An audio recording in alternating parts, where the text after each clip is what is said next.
Hello' কি খবৰ আশা কৰিছোঁ আপোনালোক সকলো ভালে কুশলে আছে। আজি আকৌ ঠাইলৈ আহিছোঁ, ভাবিছোঁ আপোনালোককো দেখাওঁ। আজি আহিছোঁ আমি statue of unity Sardar Vallabhbhai পেটেলৰ এই মূৰ্তিটো চাবলৈ। এই মূৰ্তিটো পৃথিৱীৰ ভিতৰত চবতকৈ ওখ মূৰ্তি হিচাপে পৰিগণিত হৈছে। এই মূৰ্তিটোৰ হাইট হৈছে 182 মিটাৰ্ছ আৰু 597 ফিট। আৰু মূৰ্তিটো আৰম্ভ কৰিছিল বনাবলৈ 31 অক্টোবৰ 2013 চনত আৰু বনাই শেষ হৈছিল 30 অক্টোবৰ 2018 চনত আৰু অপেনিং কৰিছিল 31 অক্টোবৰ 2018 চনত। এই জেগাখিনিৰ নাম হৈছে কেৱড়িয়া, গুজৰাট বুলি কয়। আৰু এই মূৰ্তিটো বনাবলৈ খৰচ হৈছিল 29,089 কৰোৰ টকা। আৰু এই মূৰ্তিটো বনাবলৈ 200 ইঞ্জিনিয়াৰিং আৰু 2500 মজদুৰ লাগিছিল বুলি কৈছিল। এতিয়া আমি ওপৰলৈ গৈ লওঁ, লিফ্টেদিয়ে প্ৰথমতে আমি গৈ লওঁ। দুটা সুবিধা আছে, এনেকৈ যাব পৰা সুবিধাও আছে আৰু আহিব পৰা সুবিধা আছে।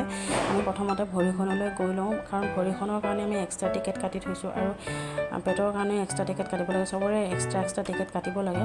এতিয়া আমি ওপৰলৈ গৈ লওঁ আৰু এয়া হৈছে ভৰিখনৰ পৰিৱেশটো। চাওকচোন ইমান ধুনীয়া। আৰু ইয়াত বহুত বেছি ভাল লগা আৰু এটা কাৰণ আছে, ওচৰত আছে নৰ্মদা নদী। এই নৰ্মদা নদীখনৰ কাৰণে খুব বেছি ঠাণ্ডা বতাহ মাৰি থকাৰ কাৰণে পৰিৱেশটো আৰু বহুত ধুনীয়া। সেয়া আমি গোটেইখিনি চালোঁ, ভিতৰলৈও গৈছিলোঁ, কিন্তু ভিতৰত বহুত বেছি আন্ধাৰৰ কাৰণে ভিডিঅ' কৰিব পৰা নগ'ল। সেয়া আৰু এতিয়া আমি যাওঁ, চাই মেলি ল'লোঁ আৰু আপোনালোককো অকণ দেখাম বুলিয়ে ভিডিঅ'টো বনালোঁ। আৰু এইখন হৈছে নৰ্মদা নদী। এই নৰ্মদা নদীখনত চাওকচোন পানী ইমান ধুনীয়াকৈ চিকমিকাই আছে সূৰ্য তাপটোৱে, আৰু এই নদীখনৰ কাৰণে আৰু বহুত বেছি ভাল লগা। সেয়া আৰু এতিয়া আমি আহিছোঁ।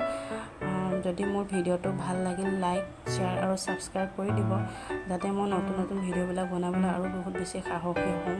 সেয়া আৰু আজিলৈ আহিছোঁ, বাই বাই।